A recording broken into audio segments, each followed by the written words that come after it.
Good, how are you? It seems like it's been forever since I stood in front of you, Craig. 3 days. Appreciate you guys being here. Start with a couple opening statements. So leading into game week here, today's the players' day off and the first day of classes here at Montana State. And so opportunity for those guys to get off on the right foot in terms of what they came here to do. We'll begin our normal game week preparation starting tomorrow morning. And it'll be interesting, so this is really, we practiced in the morning during spring football, but now it's for real, and so we'll have an opportunity to see. I think that this will be something that'll benefit our guys, not just from a standpoint of staying fresh and being able to compartmentalize their day, but also I think it's going to benefit them from an academic standpoint, which I think will be really good for them and for us as a program and athletic department. Do have some non-football injury news. Lucas McCarthy had a non-football related injury, and unfortunately it's going to require surgery, and I believe it's going to probably end his career. And so, as per FERPA and our university policy, I can't comment on an individual's specific medical conditions, but that is something that very unfortunate, and we'll rally around and put the next guy up. You can see if you look at the depth chart, one of the things we've done is we've kind of moved Braden Conkle to a linebacker position. That probably would have been the case regardless of the situation this week. It was something that we were thinking about game plan wise going against Coach Leach's air raid offense. So that's kind of one of the things that that we're dealing with right now. We'll get through it, and it's part of the game, unfortunately, and we'll move on. Secondly, kind of looking ahead to Washington State. What an unbelievable challenge. I'm not sure that I've been a part of some big first games playing against Virginia Tech and also against Georgia when I was at Boise State University. But I think as far as an opener goes, this is probably one of the more challenging openers that I've ever been a part of. Just looking at what they bring back on offense, 7-11 starters, led the Pac-12 in passing, but probably more impressive, we're able to rush for 120 yards a game. I think their commitment to the running game has really changed that offense and made it a little bit more dynamic. I think they have the best across-the-board talent in the 6 years that Coach Leach has been there. I was there for his first year. It's amazing to look back and see the progress of that program over that time. I think top to bottom you can see the development of these young men in the weight room. I think Jason Lascalzo, their strength and conditioning coordinator, has done a tremendous job there. Their offensive line is big and physical. It looks like a Pac-12 offensive line. With the nature of it and the style that they play on offense, they're going to have skilled players. But I think the impressive thing is, the job that Coach Leach has done in kind of recommitting to the run game, and that Jim Mastro's done in terms of building stable backs. And so I think there's a lot of really good talent on the offensive side of the ball. The numbers speak for themselves. As I said, I believe this is his most talented team there. It's a senior-laden team. He should have a heck of a year. And so it's going to be a tremendous challenge for us.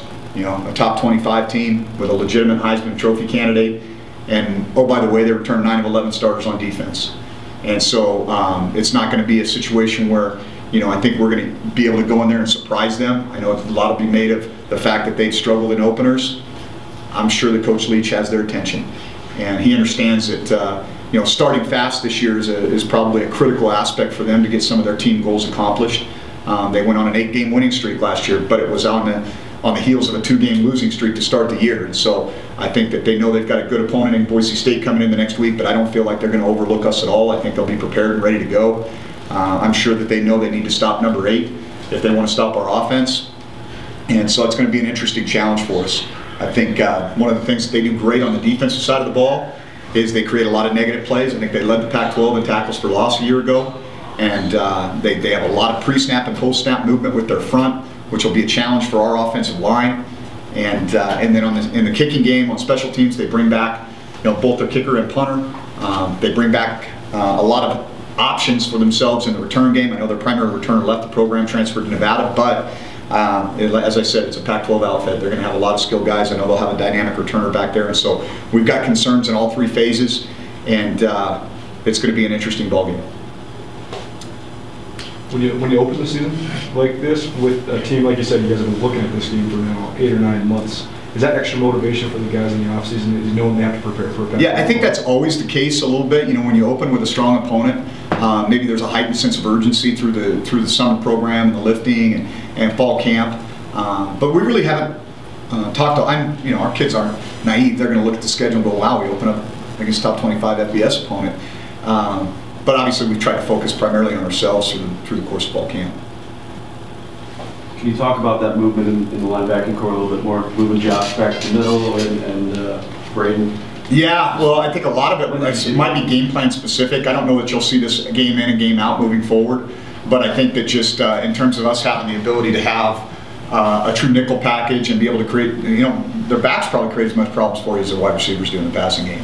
And for us to be able to match up with those guys, we felt like the depth that we have at safety with JoJo's emergence,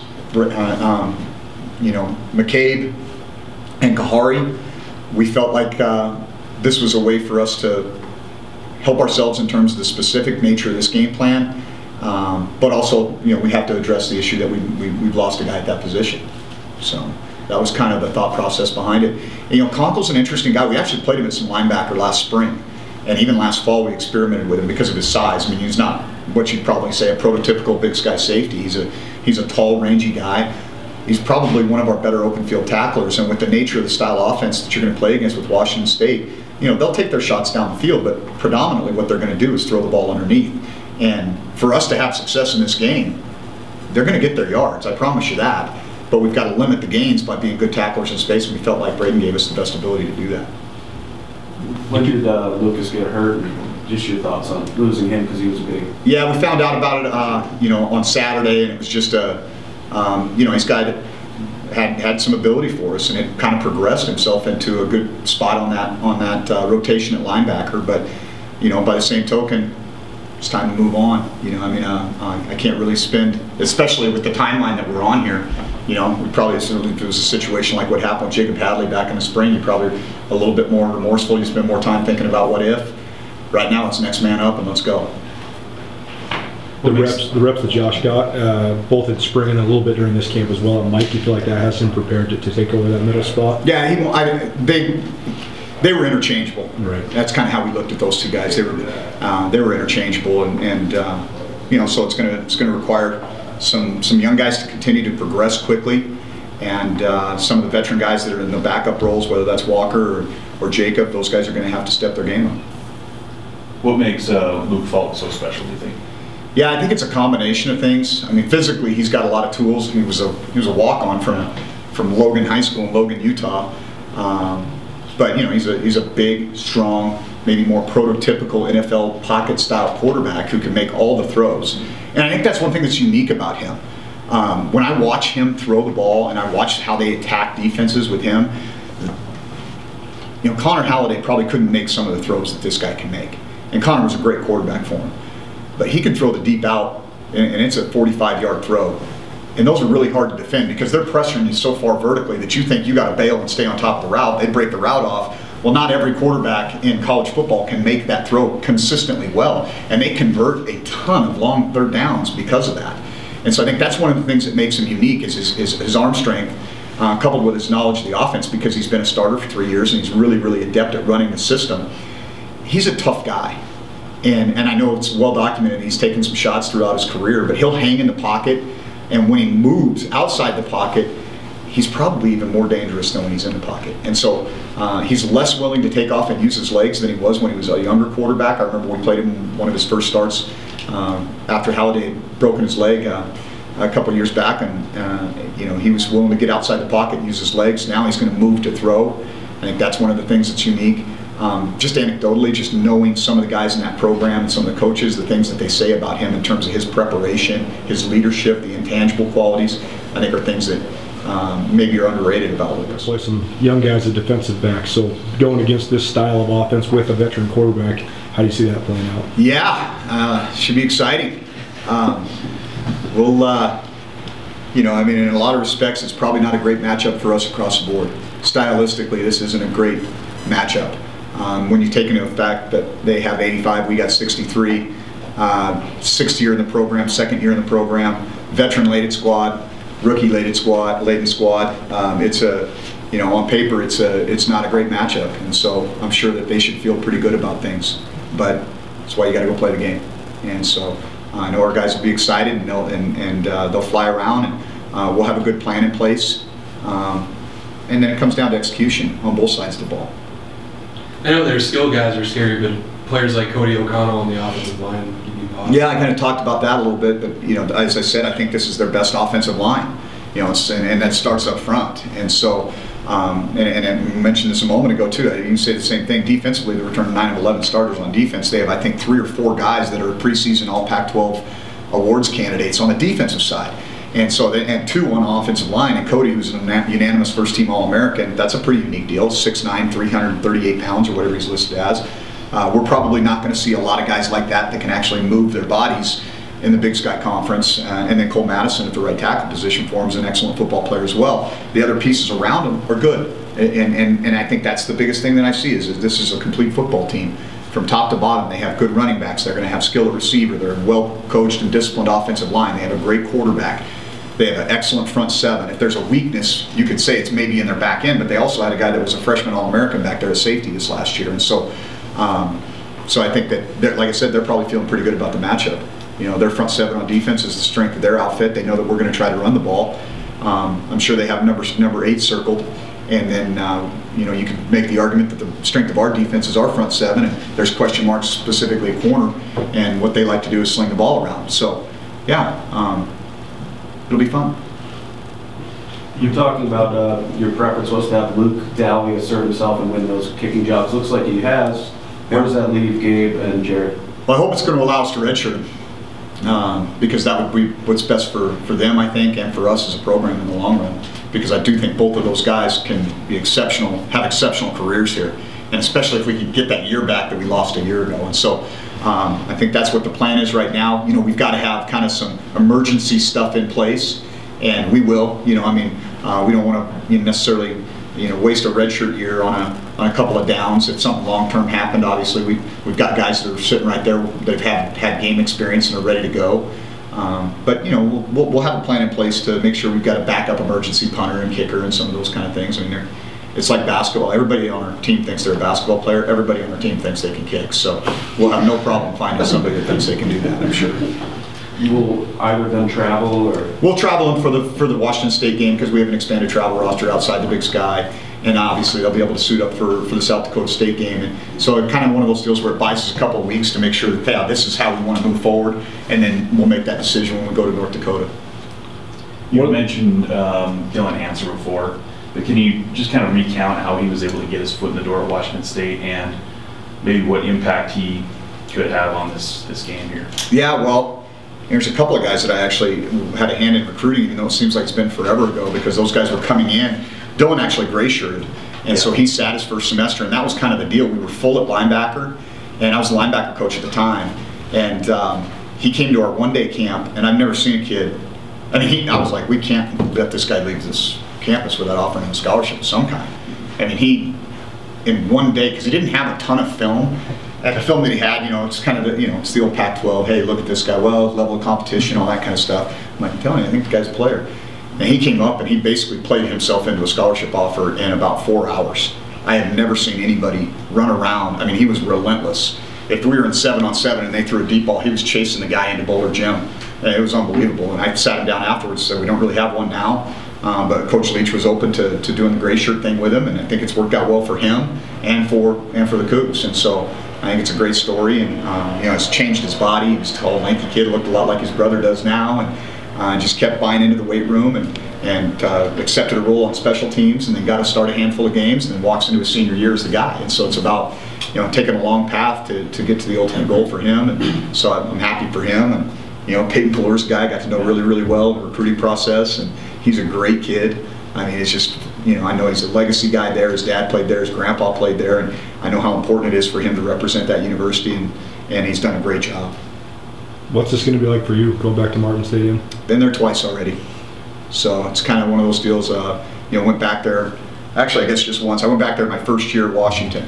And so, it's kind of like going to Moscow last year. My hometown is 45 miles from Moscow, and it's 55 from Pullman. And so I'll see a lot of people that I know and care about. And it's where I'm from. It's where I spend my off time up on Lake Coeur d'Alene. And so know a lot of folks up there. Pullman's a great college town. It really is, and there's a lot of great people there. People are always passionate about Washington State and the Cougs in general, and so I think it'll be a fun environment for our kids to be a part of. What's the biggest lesson you think you learned under Mike Leach? Just working under him? You know, it's funny because you take something from everybody. There's some practice things that we utilize here that I thought were pretty unique to Mike's my experience with him. I think that you know, his approach to the game is so interesting, and I think it forces you to kind of think outside the box. And there's some things that, you know, well, this is what you do when you're a football coach, and this is how you do it. Well, he didn't have any of those preconceived notions. You know, he was coached baseball and played a little bit of high school football, did rugby, you know, kind of hung out around Lavelle Edwards when he was at BYU and started to absorb the game and fell in love with the game, and then took this unique path to being a Division I football coach. And so just that made me thinking how he changed maybe some ideas that I had about the game itself and how to look at the game. And so that's been something that I think has helped me as a coach, not just as a head coach, but just in general. And so some, like I said, some practice things and just kind of some conceptual things about how you look at the game. He's a big analytics guy, plays the numbers. That's why you see him go for it on fourth down so much. You know, that opened my eyes to that. That wasn't something that I was really necessarily in tune to prior to working for Mike. And you know, he's entertaining. I mean, a staff meeting with him can go a lot of different directions, not always centered around football. Seems like you guys solidified those guard spots. They'll be tested early, especially with Hercules, the All-American there. So what do you think of that matchup? Well, I think it's, again, it favors the old Cougs there, doesn't it? But I know this. I know Caleb Gillis is up there preparing right now. That guy cares tremendously about this program. He's a prideful young man, and you know, he'll be ready to go. He'll be ready to go. And we're not going to, you know, put those guys in a situation where they got to block for 6 minutes on a guy by themselves. You know, we got to make sure that we have a good plan, and we do a good job of moving the chains and frustrating them. And they're going to get their negative plays because that's who they are. That's their DNA on defense. They're going to zip and zap. They're not a high pressure unit. I mean, they'll bring some field wave, 5-man pressures, but you know, by and large, they get their negative plays with post-snap movement, and they create a lot of problems because they stem a lot pre-snap too. And so one of the things I challenged our guys on was no 1st and 15s. You know, I mean, don't let them moving cause you to move and then put us behind the sticks before we even get going. And so there's some things stylistically that they do that are just as concerning as the personnel matchups. Did you want us to rise to that top spot on the running back depth chart for you guys? Well, Logan was a guy that was, I don't think it's any mystery that he was maybe not in favor, in the favor of the coaching staff after last summer and some things academically and to other things that, you know, I'm not going to get into here, but I think it's all about how he responded. And I think he's grown as a man, and I think it's going to benefit him far beyond football. And so, as far as a success story right now, if he can continue on the path he's on, man, he's come a long way in the 18 months I've been around him. And come from being a guy that had a lot of ability, but wasn't capable of channeling that into sustained focus. And now I think he recognizes, you know what, I only get to do this for a finite amount of time. Maybe I should, you know, give my heart and soul to this, and my teammates deserve more. And so I'm really pleased with you know, how he has responded to what he could have walked away from and said, I'm not going to do this anymore. Instead, he bowed his neck and said, I'm going to do it better. And the hard way is, unfortunately, so many people in society think if it's hard or it's slow, it's bad. Usually that's the best way. And I think he's figured that out. And so I'm proud of him and his ability to have kind of worked through that. And I think he's going to be a guy that's going to have a really good year. You mentioned their running backs and how they use them in the passing game. Is there any tendencies they have? They have 4 guys that they're going to play. So any tendencies for specific guys, or do they all? You know, I think they do a pretty good job of kind of mixing and matching. And there are guys that I think they're more comfortable with in protection in particular. But that doesn't mean that they're not going to release them. You know, I think there's some backfield keys. There's some things that you can look at to say, yeah, hey, this guy's going to be the protector on this. But they'll also scat release. I mean, meaning that they'll put them both in the backfield and free release both of them and have 5-man protection. And so their offense has become more diversified. I mean, when I worked for Mike, I remember having conversations with him. He's like, I don't really believe in empty. I can get that basically by getting in 3-by-1 and then scat release in the back. Didn't believe in motion, didn't shift a lot, would use motion like in the low red zone. And now all of those things are a part of their offense. And so I think he's evolved. And I think that's, you know, a couple of years away from football, he kind of took the system that he'd always used. Well, even that system has evolved and had evolved when you look at, you know, some of his proteges and how they kind of put their own spin on those things. And so I think he's, you know, he's recognizing that the value of running the football a little bit more and taking advantage of the backs and the talent that he has back there, but also creating more problems for defensive coordinators by not being just so rote in what he's doing. Going back to Logan Jones, notice you have him in kick return on the 2 deep with Tyrell. Does his sort of reemergence maybe allow you to take a little bit of a load off Kevin, special teams wise? Yeah, well, and I think that was one of the things we talked about was, I mean, there's certain things that we want Kevin to do that he can help us do, but we can't, I mean, unless we're going to clone him, we can't have him do everything. Yeah. So we're trying to, exactly what you said, take a few hits off of him, take a few snaps off of him in the kick game, and let some other guys help us affect the game.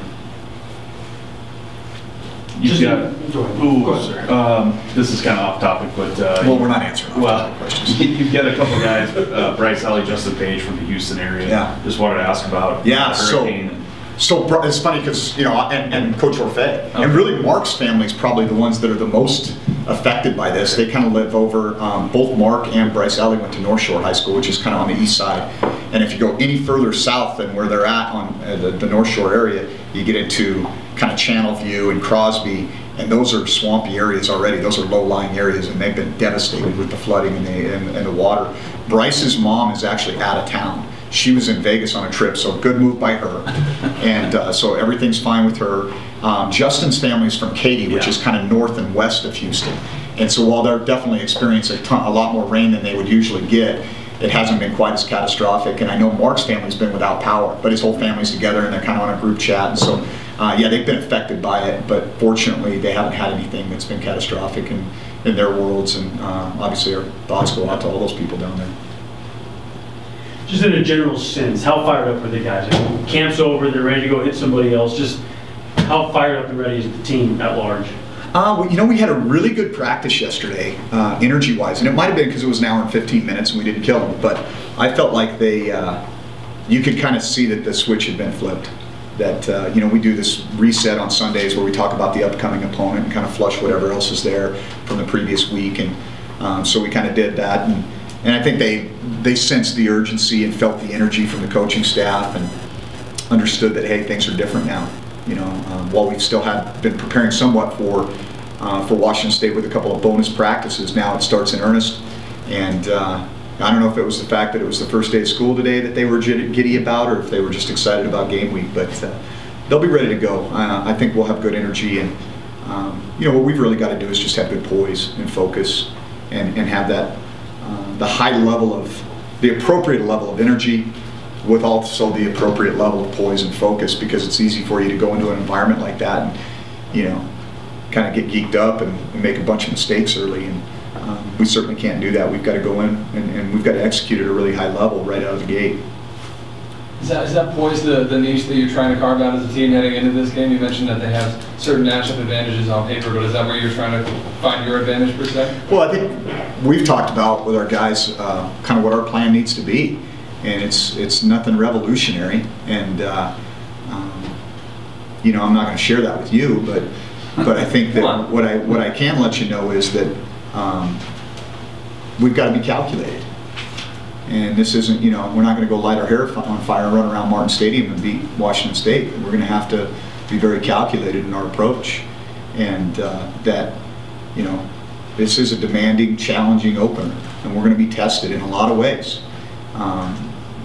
But the most important test that we need to pass is our ability to continue to keep fighting and keep playing hard, regardless of the circumstances. And so I think that's what's going to be important for me as we move forward.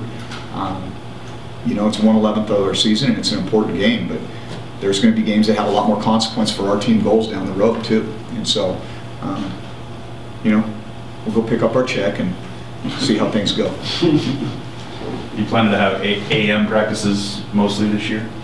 Yeah, we will. You guys are welcome. 6:30 we start. Okay. No. I mean, doesn't Bill give me the emails? But I can double check.